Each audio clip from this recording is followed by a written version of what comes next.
For Army veteran George Lee, today's challenge is to work on keeping the Parkinson's disease at bay.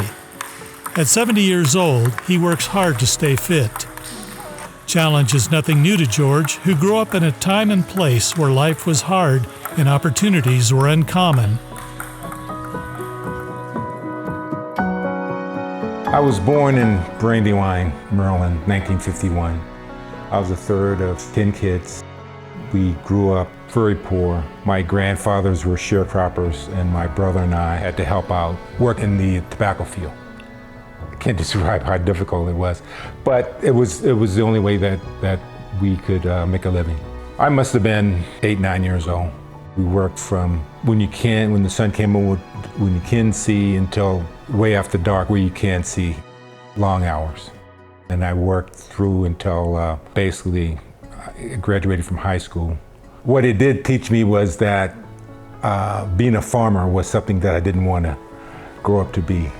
George's father had not been educated beyond the 8th grade and was never able to find higher-paying jobs, so George was happy to finish high school and develop plans for a future away from farming. I started working at a fast food restaurant in Washington, D.C.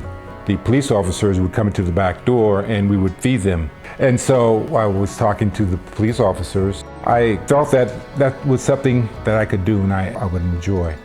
George made a plan to join the all-new volunteer army, choosing the military police.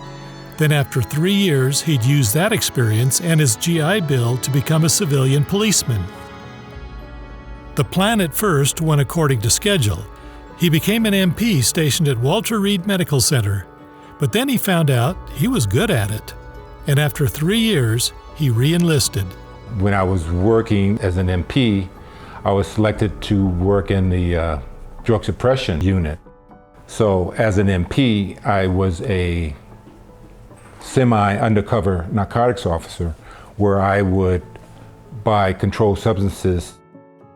I was never in a combat zone, so to speak, but I was on the front lines of the war on drugs, which was very dangerous. There was always guns and violence and weapons involved in that regard. So the threat of being injured was paramount. I'd always watch my back, couldn't make friends, so I lived a very isolated, lonely life. I had arrested so many people, or so many people were arrested because of what I did, that there was a threat on my life. And I had gone out to a club one night, and some people knew what I did, and they were plotting to jump me when I went out, but a waitress overheard them, and she was able to get me out the back door, and I escaped bodily injury, I guess you could say. Several large rings were busted because of George's work, but the trauma and stress began to affect George and his family. Still, George continued to rise in the MP Corps, and after several promotions, the next step was to become a C.I.D. agent. I had my own drug suppression team where I was a section chief, and when I was at Fort Carson, Colorado, there was a drug deal that started at Fort Carson, Colorado.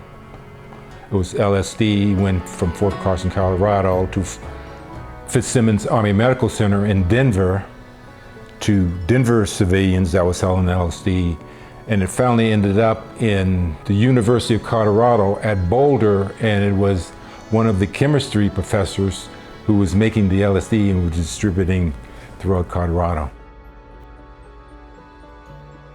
We had a protective service unit that provided the personal protection for the Secretary of Defense and the Chairman of the Joint Chiefs. George was able to serve on missions with Secretary of Defense Caspar Weinberger, Colin Powell, Michael Carlucci, Dick Cheney, and Admiral Crowe. He was present at some important historical events. I was in Germany in November 1989 when the wall came down in Berlin. I had the opportunity to go to Berlin before the wall collapsed and after the wall collapsed, and see the difference. Basically, in the military, I was exposed to things that I would never fathom that I would be part of. One of George's treasures is this autographed book by retired General Norman Schwarzkopf. There was rumors that the Iraqis had hit teams in the United States looking for General Schwarzkopf and Colin Powell. There were supposedly hit squads. And so they still had protective service units with them when they traveled. And so there was a detachment of C.I.D. agents that went to Spokane to augment his security. And so the general was very gracious. He allowed us to take photographs with him and shook our hands, and he autographed his book for us. And General Schwarzkopf is really a hero's hero. After 24 years in the Army, 12 of them in C.I.D., George retired from the service in 1997. That started something new, something that I had longed for all my life. I wanted to be a civilian police officer. I applied for and I became a police officer with the Seattle Police Department. I was one of the 3 oldest recruits in my academy class. I love being a police officer, going out patrolling, being involved with the community, and being a person of color made a difference. I felt that I made a difference. Then unexpectedly, he met a detective named Karen.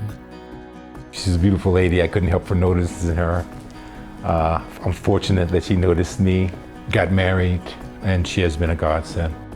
George and Karen began their life together, and George continued his dream as a police officer with the expectation that it would be a long and full career. But then something began to change that George never imagined or saw coming. He began having mysterious symptoms that included depression and anxiety, tremors, and some confusion. Doctors and multiple tests could not find the cause. George and Karen realized some hard decisions had to be made. I couldn't do the job, so Karen and I decided to retire. After 16 years as a policeman, 24 for Karen, he retired without even knowing what was going on. They relocated from Seattle to Bend, Oregon, where they finally got an official diagnosis. It was in April of 2014 that I was officially diagnosed with Parkinson's. And I was devastated, of course. As the condition has progressed over time, George, in typical fashion, continues rising to the challenge. Since I've been here, I was fortunate to get involved with the Parkinson's Resources of Oregon. They provided resources where I started taking Tai Chi classes. I had physical therapy. I do dance for Parkinson's. I started playing table tennis to help with my Parkinson's. George recently went to New York to participate in the first ever Parkinson's Table Tennis Championships. In addition to doing whatever he can to keep his body and brain active, George was recently elected as a board member of Parkinson's Resources of Central Oregon. In keeping with his military history, George is active in the local Band of Brothers and often serves on the flag lines honoring veterans who have passed. God does guide me every day. I pray, and I thank Him very much, because without Him, I wouldn't be who I am.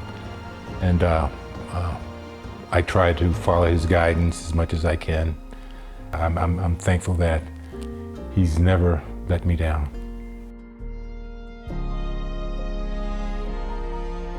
Who would think a poor boy from Brandywine, Maryland, would be in that state, and to shake hands with General Schwarzkopf, see Casper Weinberger, Colin Powell, and being present when they're executing an invasion of Grenada.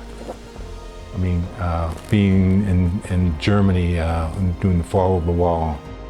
Although his grandparents were just one generation removed from slavery, their grandson became a college graduate.